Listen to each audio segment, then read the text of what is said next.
On this episode of History Hunters, we'll check out one of America's biggest tourist draws, that of Mount Rushmore. Besides playing tourists ourselves, we'll give a history of the project and tell you some things that maybe you didn't know about the monumental stone carving. Stay tuned until the end and we'll show you how our first ever helicopter ride went as we buzzed the Black Hills.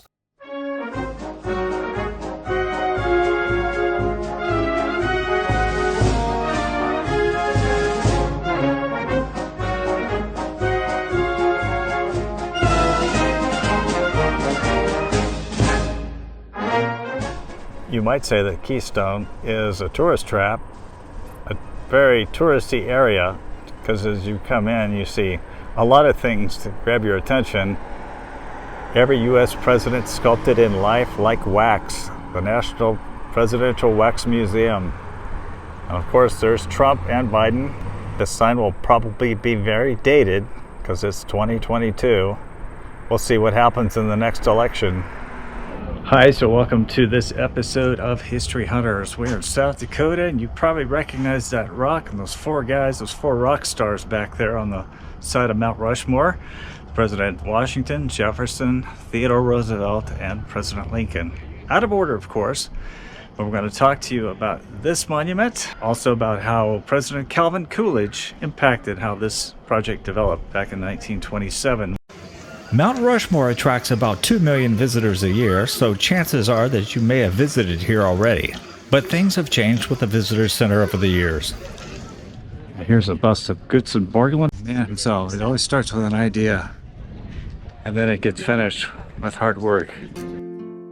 There probably wouldn't have been a Mount Rushmore today if it weren't for a South Dakota historian named Don Robinson. In 1923, he felt that a giant carving of historical figures in the Black Hills would draw folks to South Dakota.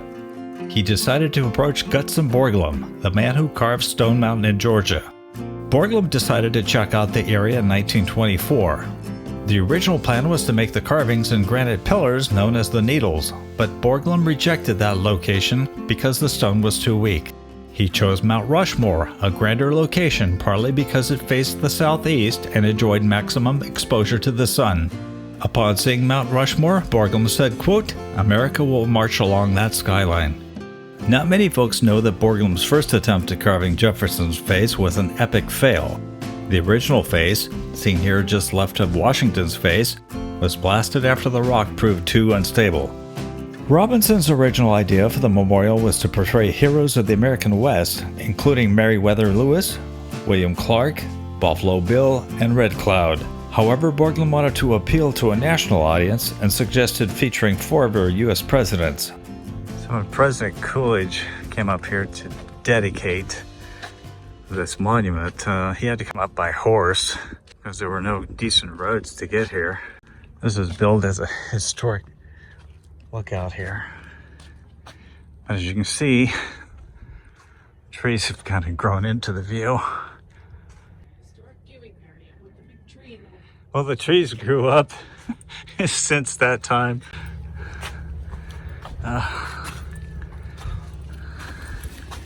It's a very hot day. And there's the famous Mount Rushmore. Been up there since, I believe, 1941 was completed. Started in 1927.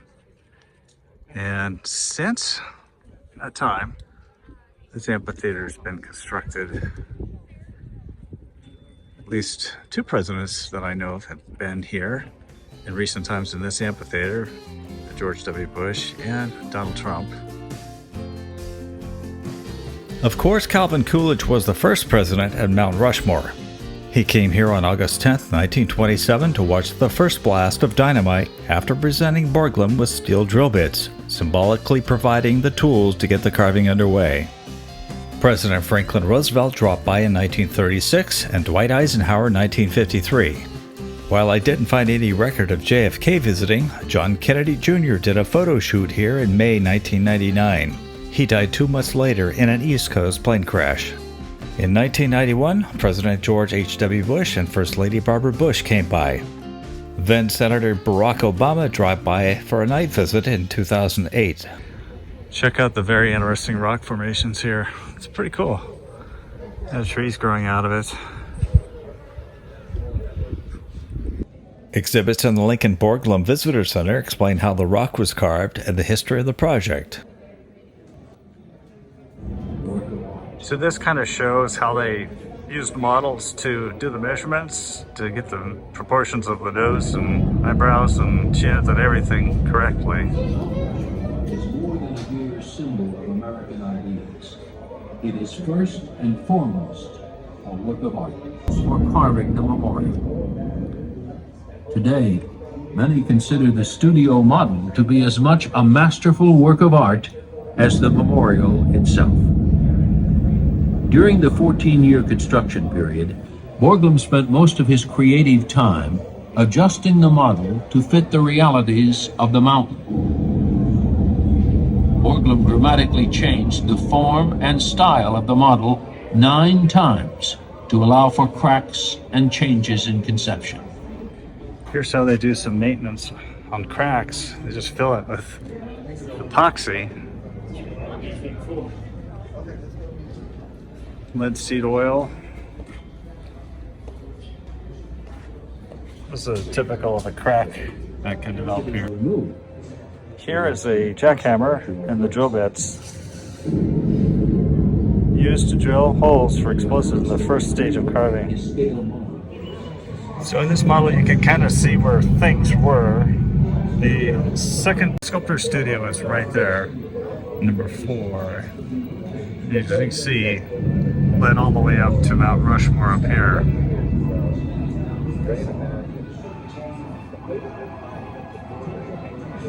Right now we are walking to the artist studio. I believe it's the second studio that Goodson Borglum had. Sounds like they have a spiel inside here to tell you what this building's about. And there's the artist studio. From there, you would repeat the process. You would refer to the measurements and shout out, 73 degrees, 8 feet out, 15 feet down. There would be the tip of Abraham Lincoln's nose, for random example.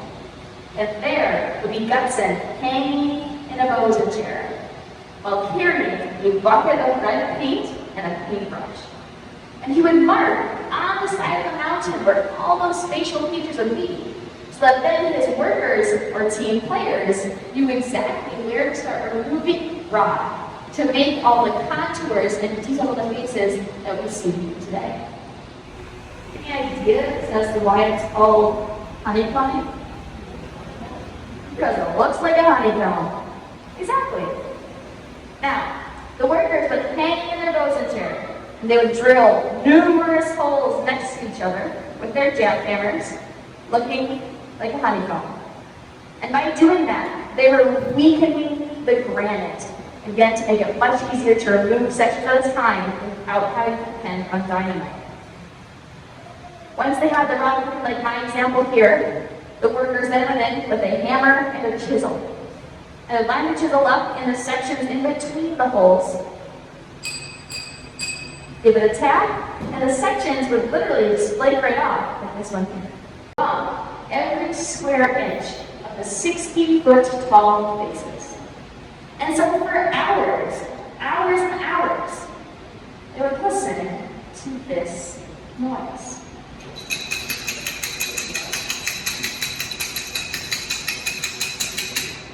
Should I keep going? Oh, then.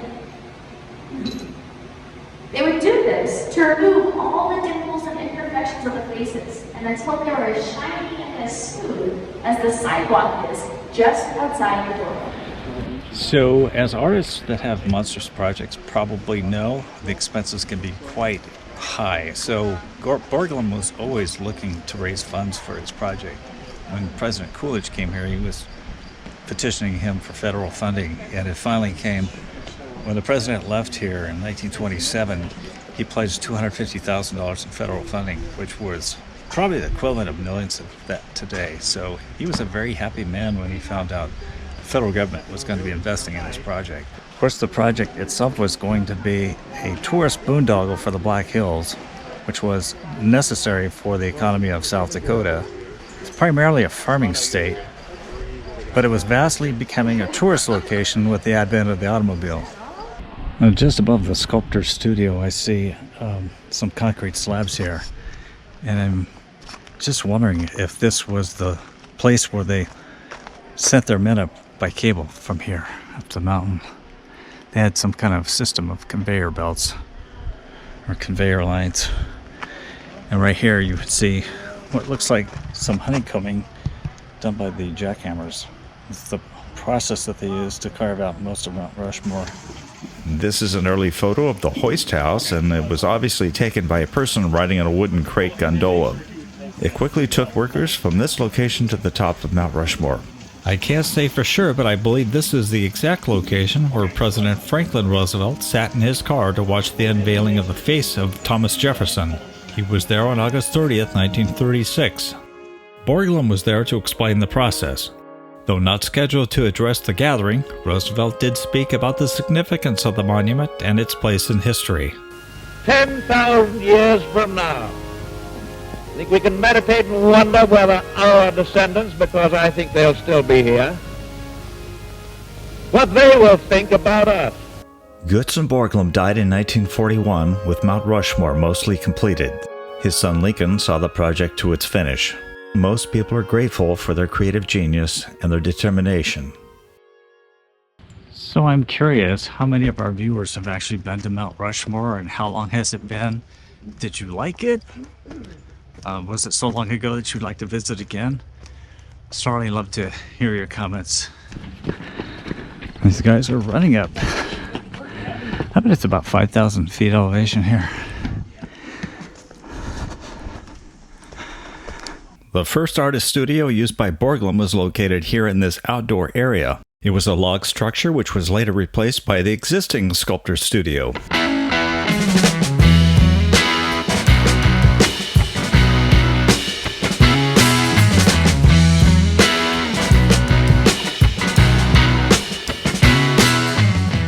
The current dining room is not the same lunchroom as featured in the movie North by Northwest, starring Cary Grant and Eva Marie Saint.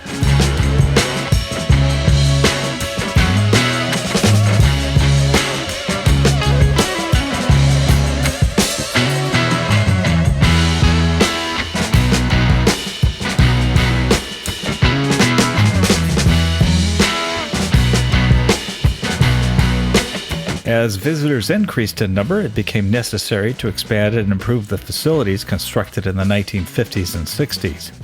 So in the 1990s, work began on new facilities that could accommodate the 2 million people who now visit Rushmore each year. Major reconstruction began in 1994 when the Buffalo Dining Room and Gift Shop were raised and replaced by the Lincoln Borglum Visitor Center. The new cafe is located on the site of the old Visitor Center. 2 new massive parking structures of 3 levels accommodate the thousands who visit it daily. The previous parking facility could only accommodate about 500 vehicles at one time. Presidential wine collection, signatures. So we're on the Presidential Trail that goes underneath the heads. These steps go up underneath. Looks like maybe Washington's head. This is the closest you can get to Washington's head. And you can actually see the chisel marks from the rock fallen.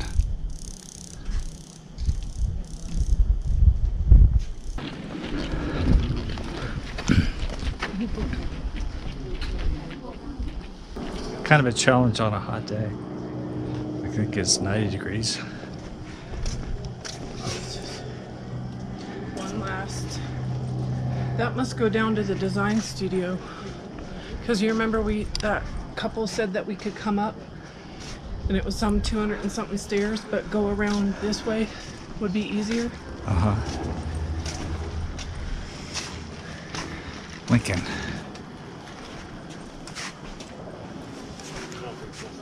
Okay. Oh, there's kind of not like a... See right up Jefferson's nostrils. Each face is approximately 60 feet in height, and the nose is longer than 20 feet. Their mouths are about 18 feet wide. The eyes are about 11 feet wide. The mole on Lincoln's face is 16 inches across. Gutzon Borglum was fascinated with the life of Abraham Lincoln, and his face in stone is a reminder of the numerous photos of the artist at work on it. Here Borglum is posing under Lincoln's lip, which is about 18 feet wide, and here at the nose. Borglum so admired our 16th president that he named his son Lincoln. Originally, Borglum wanted to chisel the presidents to the waist, but only Washington's chest and the 3 other heads were finished. Borglum's death in 1941, along with the impending American involvement in World War II, led to the suspension of work on the mountain. On October 31, 1941, Mount Rushmore National Memorial was declared a completed project.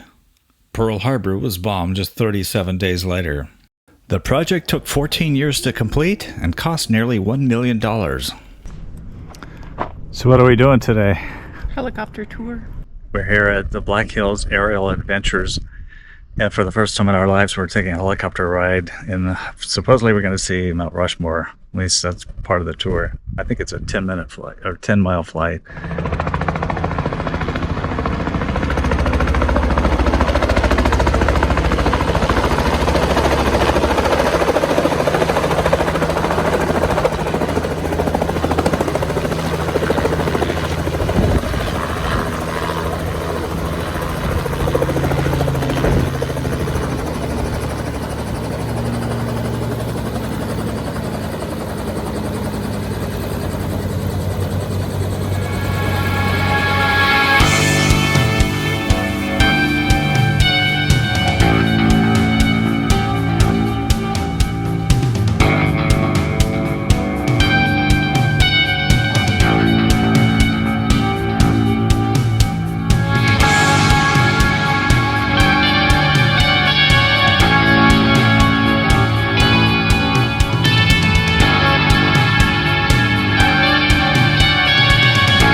Thank you for coming along on our journey to Mount Rushmore in the Black Hills. What did you think about this episode of History Hunters? You can let us know by leaving a comment, which we always read. We try to answer you when we have the time.